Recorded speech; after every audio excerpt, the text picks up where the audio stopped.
Oh my god, we got the. Okay, I'm just editing the screen. Let me edit my. Bro.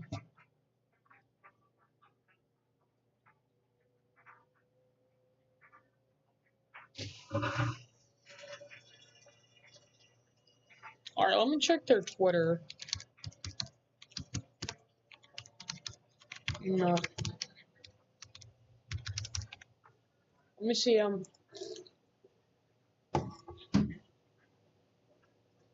a washing machine right next to me, I'm not even lying.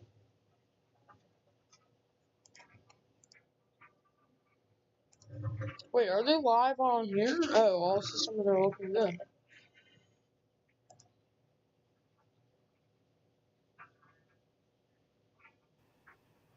Oh, here we go. Yo! This is crazy. T-minus 30 minutes. I mean, let's get the mission control audio on here, since, like,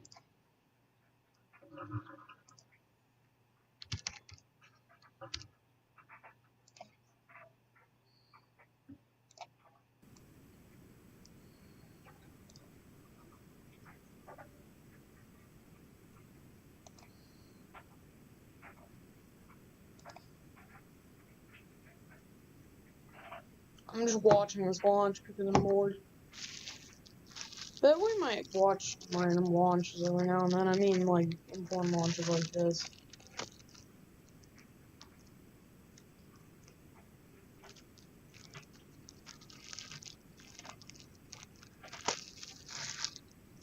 I think we're gonna start making the sugar rockets. Me and my friend.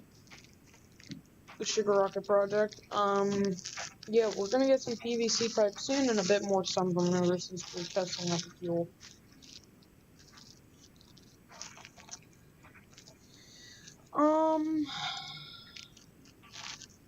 Yeah, crew 5 just came back.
Can't believe they do this. How long ago does it start? Oh my god.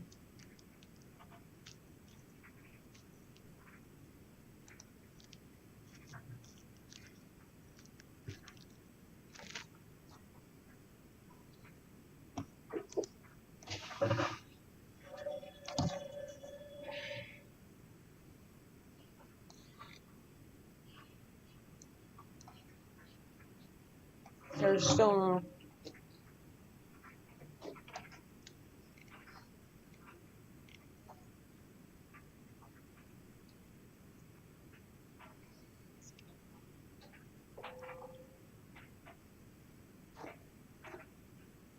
We're just gonna look at Twitter. Oh my god.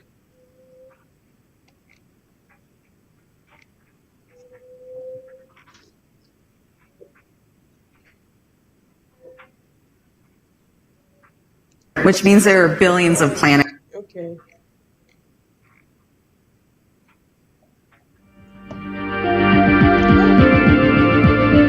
Dragon is in countdown. Falcon 9 is in startup.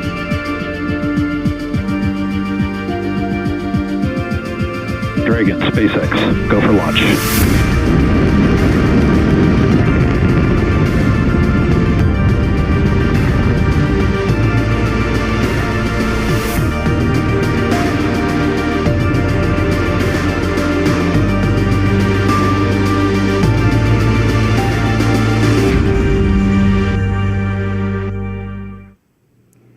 You are looking live at Launch Complex 39A at Kennedy Space Center. In less than half an hour, this Falcon 9 rocket will lift off carrying the 27th commercial resupply services mission from both NASA and SpaceX to the International Space Station. Good evening and welcome to live coverage of the CRS-27 launch. I'm NASA's Jasmine Hopkins. Fueling of the Falcon 9 began about 10 minutes ago, and we're counting down to an instantaneous launch at 8:30 p.m. Eastern Time. This mission will deliver more than 6,000 pounds of science, supplies, and equipment to the space station. And these resupply missions help NASA and our partners continue research that could better our life right here on Earth and help us as we explore deep space. Let's go now to SpaceX headquarters in Hawthorne, California, where Zachary Lupin is standing by to tell us more about the vehicle supporting today's mission. Zach? Thanks, Jasmine. Hi, everyone. My name is Zachary Lupin, and I'm an avionics reliability engineer here at SpaceX. It's great to be covering today's mission in partnership with NASA. For those of you following along, today marks SpaceX's second Dragon mission this month, 17th launch this year, and 216th mission overall. And on your screen is a live view of SpaceX's two-stage Falcon 9 rocket with our Dragon spacecraft at the very top. As a note, Dragon is one of the few vehicles that can deliver significant cargo to the space station and the only vehicle that can actually deliver cargo from it. Below Dragon is our Falcon 9 vehicle, which is actually two rockets in one. The lower part, also the largest part of the rocket, is called the first stage and takes up about 2/3 of the stack. It has 9 Merlin 1D engines, which accelerate the vehicle through the Earth's atmosphere and into various orbits in space. The smaller stage above the first stage and the black inner stage is called the second stage. Now, the two stages will separate about 2.5 minutes into flight, and then the second stage will ignite its single Merlin vacuum engine, which is the 10th engine on the rocket, to carry Dragon to its desired orbit. This is insane. Falcon 9 and Dragon were both designed with reflight in mind, and the vehicle hardware is built to support multiple missions with minimal refurbishment needed. Today's Dragon is flying for its third time, and the Falcon 9 first stage is flying for its 7th time. And we plan to recover and fly both the vehicle and the spacecraft again in the future. So far, we've reflown 149 first stages, including Falcon 9 and Falcon Heavy, and we're planning to recover this booster on our drone ship, a Shortfall of Gravitas, which is currently stationed off the coast of Florida in the Atlantic Ocean. If successful, it will mark the 178th recovery of an orbital-class rocket. And lastly, we wanted to give a shout out to the recovery team supporting today's mission. In an industry that has historically been male-dominated, today's recovery operations are being managed by an all-female crew. In fact, we believe it to be the first all-female crew for any kind of operation like this. And if it's not the first, then we're in great company, and you can see shots of the crew there. Our recovery teams are responsible for operating the recovery vessels, securing and recovering the booster, and everything else required to make those operations possible. And on your screen right now is video of the crew breaking tow between our drone ship and our recovery vessel Doug earlier today. This operation involves disconnecting the tow wire used to tow the drone ship from port onto location at the landing zone. We are in great hands with today's crew, and we wish the team a very successful mission. And for now, I'll turn it back over to Jasmine at KSC. Thank you, Zach. In addition to SpaceX in California, NASA teams both here in Florida and Texas are monitoring today's launch. You'll hear from Dan Hewitt inside Mission Control in Houston. But first, let's check in with NASA's Megan Cruz, who's following along with the launch team here at Kennedy. Megan? Hey, thank you, Jasmine. And yes, welcome everyone into Hangar AE at nearby Cape Canaveral Space Force Station. The U.S. Space Force monitors the range for us, making sure that it's safe to fly where we plan to fly, as well as the weather, which is looking really great for us tonight. So right now we are at 90% go.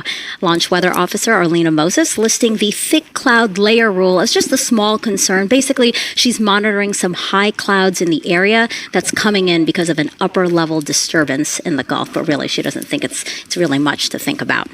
Now back out to the launch pad 39A. Right now, RP1, or rocket grade kerosene, is being loaded into the first stage, already more than 85% full.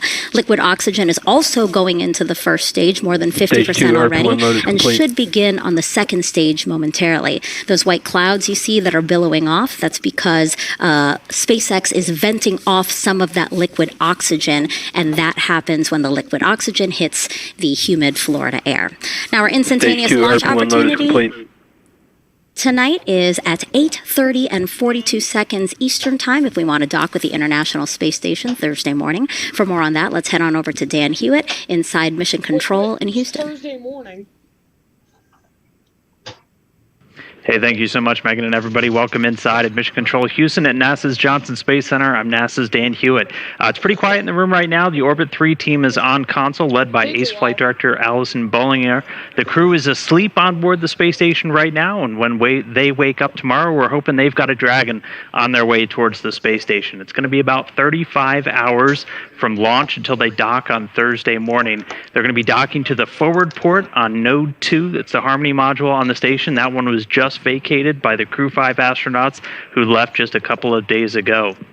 Once they're able to dock, that's going to kick off a really furious month of science and cargo operations for the crew. They're going to have to work to execute a lot of these experiments while Dragon is still attached before they load it back up and send it home. Because again, Dragon, pretty much the only way we're getting large amounts of cargo back to Earth, returning those experiments for analysis back on the ground. But everything's looking great on the station side. We'll have some configuration work to do right before Dragon shows up, but everything looking good. The team has given their go from Houston for launch, and so we're looking good. So let's get back to the countdown. I'll send it over to Jasmine at the Kennedy Space Center. Thank you to both Dan and Megan for those updates. It's great to hear we're looking good for tonight's launch. We are now at about 18 minutes and counting from liftoff of CRS-27. So let's get a closer look at some of the science flying on this mission. Why are we sending heart tissues, biofilms, and bacteria to space? Dozens of new experiments will soon arrive at the International Space Station for the benefit of humanity and future missions. Let's take a look at what's on board the 27th cargo mission from SpaceX. 3D cultured cardiac muscle tissues are returning to microgravity to help develop new therapies for cardiac dysfunction on Earth. Radio-tolerant organisms exposed to the space environment could reveal clues to the survivability of these organisms in space and the origins of life on Earth. Researchers are sending heart organoids back to space to test drug combinations that may reduce microgravity-induced changes in heart cell function. A student-manufactured project will provide an easier way for astronauts to position video and still cameras in the middle of a module. Astronauts will control liquids using capillary forces over a range of liquid viscosities to inform the design of more efficient carbon dioxide removal systems in space. Researchers continue to analyze bacterial biofilm formation and the antimicrobial properties of metal surfaces in microgravity. These experiments join the hundreds of ongoing investigations aboard the orbiting laboratory. That was just a brief look at some of the science on CRS-27. So now let's take a deeper dive. Students from the University of Arkansas have a small satellite on board that could help us declutter space. Joining us now to talk more about it is Samuel Cano, PhD student from the University of Arkansas. Welcome, Sam. Yeah, thanks for having me. Of course. So, Sam, your team is working on something that can get rid of what we know as space junk. How does it work? Yeah, so nowadays deorbiting is just as important a mission concept as any. So we're hoping to test a subsystem aboard ArcSat-1. It's called the Solid State Inflatable Balloon, so I call it SSIB. And to put it, simply, at the mission's conclusion, we'll activate this SSIB board, which has solid sodium azide inside of these wells. So we heat it up, it releases nitrogen gas and fills a balloon. And what that does is increase the drag of this spacecraft, which in turn decreases the time it'll stay in orbit. Wow, that's pretty complex, Sam. And you guys are packing a lot of science into this tiny space for the CubeSat. So ArcSat-1 is the first CubeSat selected by the CubeSat Launch Initiative from Arkansas. And their goal is to get all 50 states. So that's very exciting. How do you feel being part of that first? It's amazing. I mean, it's twofold. So, from a technical standpoint, we have ArcSat 1 tonight, hopefully, and ArcSat 2 in the next year. And they're both technology demonstrators for ArcSat 3. And to explain that really simply, I'll just say it's a two-body spectrometer where we hope to maybe send a pair of these really small CubeSats, which is very cost-effective, to other planets. And they will basically orbit in formation flights, where one emits a laser, one receives it, and we can create a more comprehensive map of the atmosphere of, say, Venus in a matter of weeks. That's the idea. Wow, and it's neat, too, to think that you kind of have a longevity experiment here with ArcSat 1 going into 2 and 3. Will you be working on 2 and 3 as well? Of course, yeah. Right as soon as I get back, it's ArcSat 2 time. Fantastic. So you said that's launching next year. Can you tell us a little bit more about how ArcSat 1 is going to build up to ArcSat 2? Sure. So almost all of the subsystems aboard ArcSat 1 are designed and tested in-house at the University of Arkansas. So this is our real, this is a big test. A lot of the hardware we're able to use for ArcSat 2. ArcSat 2 will be a little bit bigger, but it'll build off of ArcSat 1. And it'll have thrust on board too, so that's a new challenge for us, but we're excited about it. Yes, and we're excited with you too, Sam. Thanks so much for being here tonight. Thank you for having me. Of course, best of luck to you and the team from Arkansas. There's another student-led experiment on this mission, and it will help astronauts take better pictures in microgravity. A team of high school and middle school students worked with NASA's HUNCH program to create a ball clamp monopod, and it's not your average selfie stick. In this experiment, a platform attaches to the space station handrail and is tested to hold a camera and track targets.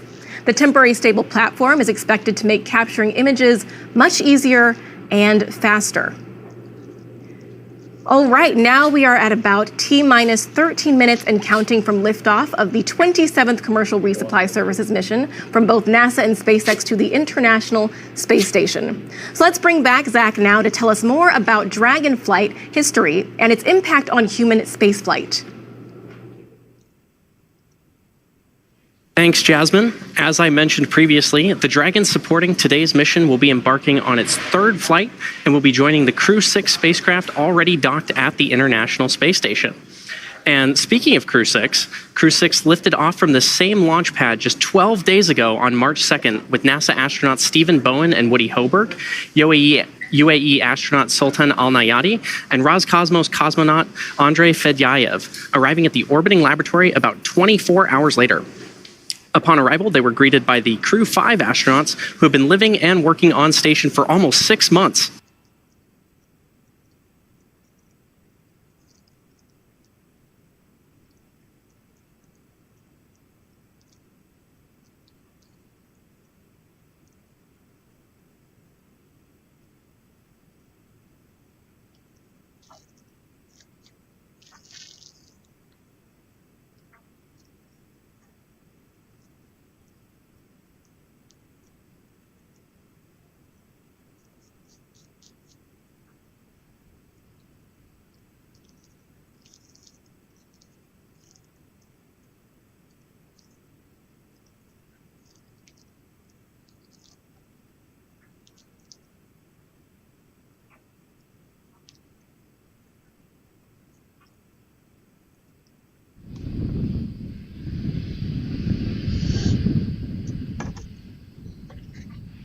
We are close to finding out which 4 astronauts will be among the first crew to lift off on the Artemis II mission. We have that update and more in our Artemis Moon Minute.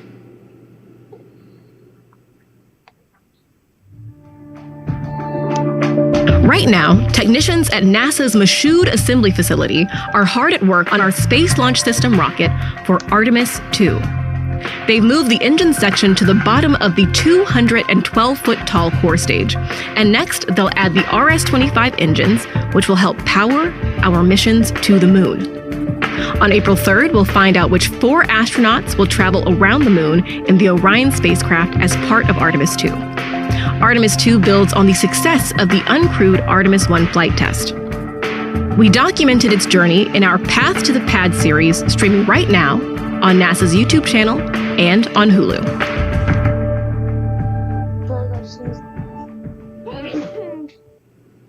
As you just heard, the Artemis II crew will be announced on April 3rd at 11 a.m. Eastern Time. And you can watch that right here on NASA TV and on our social media channels. Our missions to the moon are setting us up for Mars. And when we get there, we don't want to bring any microorganisms with us. The European Space Agency will research how different bacteria form and grow on metal surfaces. They'll be looking at how bacteria like staph form on steel, copper, and brass. They want to know which metal has the best antibacterial properties. And prior to this mission, scientists studied biofilm on board the space station and looked for ways to protect astronaut health and safety while they're living in the orbiting laboratory. Additionally, the Japanese Space Agency is trying to identify if any plants could survive and grow on the moon or even on Mars. These 7 samples of microbes you see here will be exposed to the space environment for up to 6 months. Then they'll come back to Earth to see if the spores can survive and grow, as well as their tolerance to UV light and conditions out in space. Well, we know that the weightlessness of space can have a significant effect on our bodies, but especially on our hearts. Joining us now is a member of the Cardinal Heart 2.0 team from Stanford University, Joseph Wu. Thank you so much for being here. Oh, thank you so much for inviting me, Jasmine. Of course, we're really excited to have you here. You guys are doing some very interesting research with Cardinal Heart, and you started with the first experiment, but now you're on the 2.0 version. Right. So can you tell us, what are you looking at in Cardinal Heart 2.0? Yeah, that's right. So we're very much interested in understanding the effect of microgravity on the cardiovascular system. And as you may recall, back in 2016, we did our first experiment, which was we sent human-induced pluripotent stem cells that have been differentiated into cardiomyocytes, beating cardiomyocytes, and we generated this from 3 different individuals. We sent it up to space, and we found there were changes to these 2D human cardiomyocytes. So we followed it up with the December 2020 launch, in which we used 3D human engineered heart tissues. And in this case here, this allows us to understand the interaction of all the different cell types in the heart. The heart has cardiomyocytes, has fibroblasts, and also has endothelial cells. And what was surprising to us is that even the non-beating cardiomyocytes, for example, the fibroblasts, also show some altered function due to the microgravity. So in this current launch, what we're interested in is setting up these 3D human cardio organoids. So we sent up 3,888 cardio organoids to be exact, from 4 different individuals, 2 male, 2 female, 2 Caucasians, 2 African Americans. And here, we're trying to understand what is the effect of microgravity on these cardio organoids. We're also screening for different FDA-approved drugs that can be used to mitigate the effects of microgravity. And this is obviously in collaboration with the NIH, NCATS, also with the International Space Station, and also with BioServe Space Technologies in Colorado, and also with UCSB. And finally, we're very grateful for the astronauts who's going to take care of these, what we call babies, for the next several weeks. Right, yes, they're taking care of those babies that you guys have worked very hard on. And, you know, we're talking about doing this on the International Space Station, which is in low Earth orbit. But why is research like this so important as we're looking at going into deep space, you know, to the moon and then on to Mars? Yeah, so that's a very important question, right? Because as you know, for deep space travel, microgravity and lack of gravity is an important issue.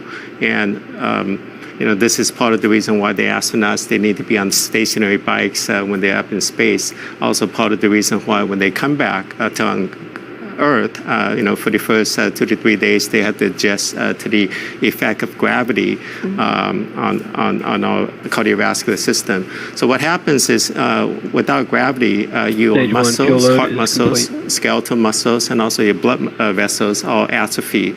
And so as you go deeper and deeper into space, for example, traveling to Mars, we're talking about a longer period of time without the effects of gravity on the cardiovascular system. So you're going to experience more issues, and that's part of the reason why these FDA-approved drugs are important. Yeah, it's very important. Thank you so much for being here, Dr. Wu. We really appreciate it. Thank you. All right, now we're just about 7 minutes, or actually 6 minutes, until liftoff of CRS-27. So let's bring back Megan now here on Florida Space Coast, and Zach live at SpaceX headquarters in Hawthorne, California, to walk us through the final moments of countdown. Over to you guys. Minus 5 minutes and 48 seconds, and the SpaceX team is working no significant issues, and the vehicle is healthy. Weather is 90% go, and the range is ready to support today's mission. At this point, Rocket Propellant 1, or RP1 fuel, is completely loaded on the second stage and nearly complete on the first stage. Now, liquid oxygen, or LOX, loading is currently underway on both stages and will complete at the T-minus 2 minutes mark before launch. We're also loading helium gas into both stages. Falcon 9 uses helium as a pressurant to backfill the propellant tanks as LOX and RP1 are consumed by the Merlin engines during ascent. Helium load began before the broadcast went live and will continue to top off until about a minute and a half before launch. And Dragon is now, in to make terminal sure count engine on startup internal goes power. well, SpaceX performs what it calls engine chill. Dragon is in terminal count.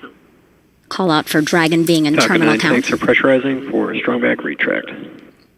So back to that engine chill really quick. Happened T-minus 7 minutes, and that's when And the team Dragon is in terminal count and it's on internal power. Team flowed a small amount of the super chilled LOX into the Merlin engine's turbo pumps, and SpaceX does this to avoid a thermal shock to the system when that full flow of super chilled liquid oxygen hits the propulsion system. Now, Dragon is currently undergoing vehicle health checks with the next big step just before liftoff when Dragon transitions to internal battery power.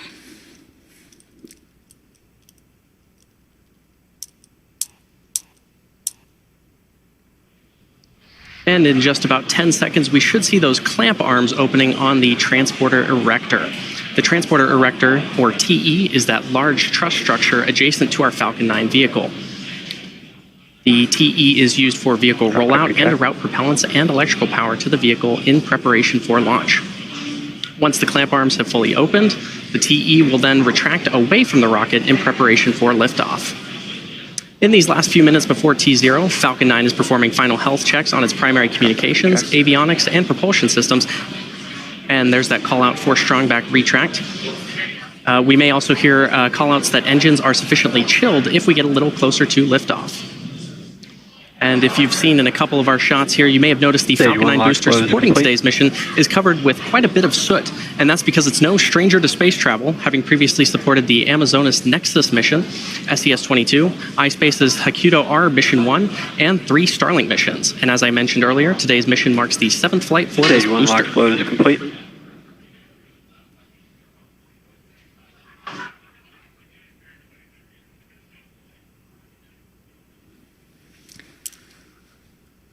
Now this launch will bring in just under 6,300 pounds of cargo, science, and supplies to the space station. One research project will study the effects of microgravity on the human heart, and a student project that will test ways to help astronauts better capture photos and videos while working on the space station.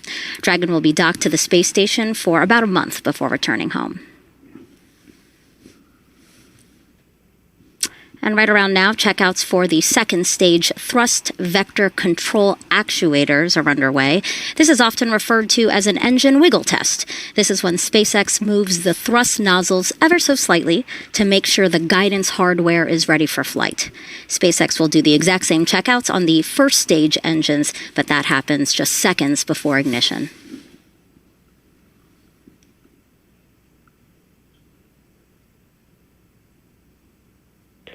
And in just a few moments, we should hear that call out for Stage 2 LOX load complete.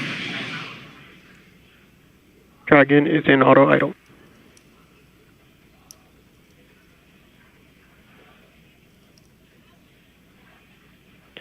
Stage 2 LOX load is complete.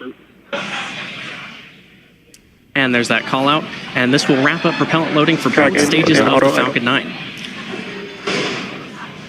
Dragon is also performing its final health checks to make sure all the vehicle's primary systems are ready for its rendezvous with the International Space Station. And you may have noticed some white clouds around the vehicle, but that's actually quite normal. Those clouds you see are the chilled gas above the LOX tank liquid surface that we vent overboard to maintain pressure in the tank as needed. And when that gas comes out into contact with the warm, humid Florida air, the air condenses into clouds and water.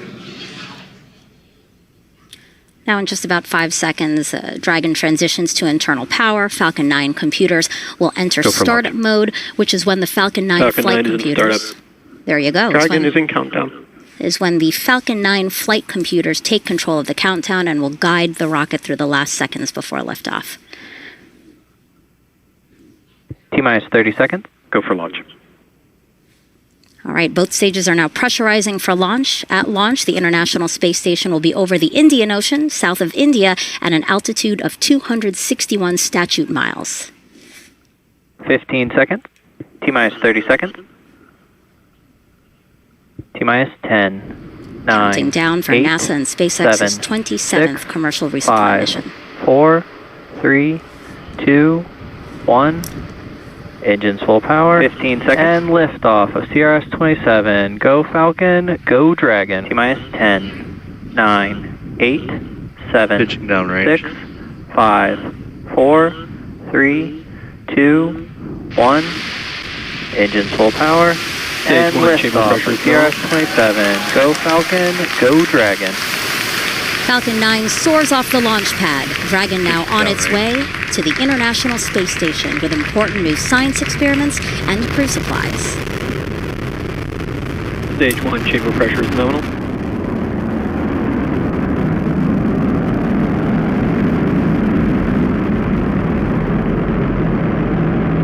Power and telemetry nominal.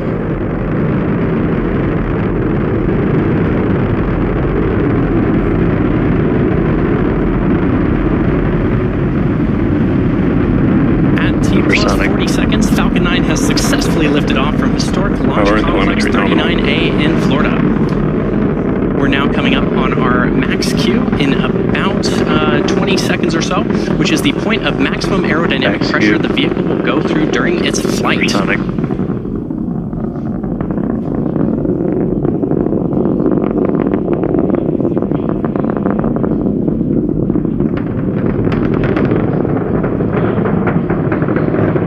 Q. And there's that call out for max Q. Coming up next are 5 events back to back. First is main engine cutoff, or MECO, which is when all 9 of the Merlin 1D engines on the first stage will shut down. After those 9 engines shut down, the first and second stages will separate, also called out over the nets as stage separation. Then the first stage will flip around to make its way back to its landing site, the drone ship named a shortfall of gravitas. The second stage will then ignite its Merlin vacuum engine to boost Dragon to low Earth orbit during SES-1. And the last event is the boost back burn to reduce velocity of the first stage in preparation for atmospheric entry. And this whole sequence will take place over about 30 seconds or so. Now we should be hearing that call out for main engine cutoff in about 20 seconds from now.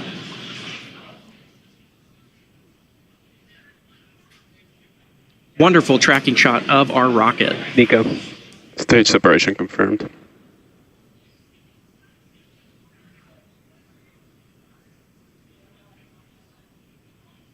MVAC ignition. Stage 1 boost back startup. Nico. Stage separation confirmed.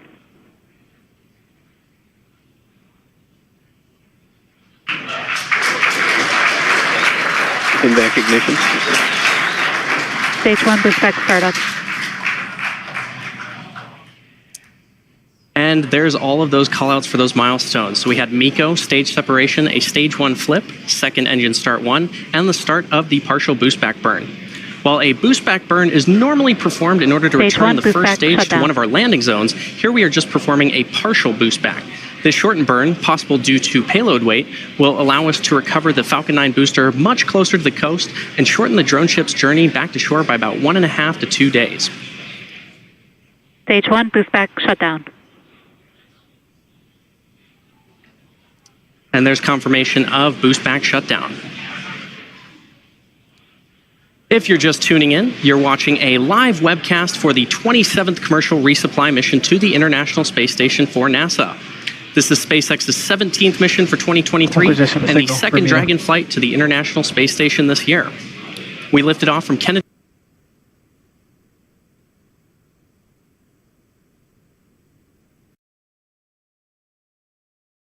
5 seconds ago. On the left side of your screen is the Falcon 9 first stage that is making its way back to Earth, and on the right side is the second stage.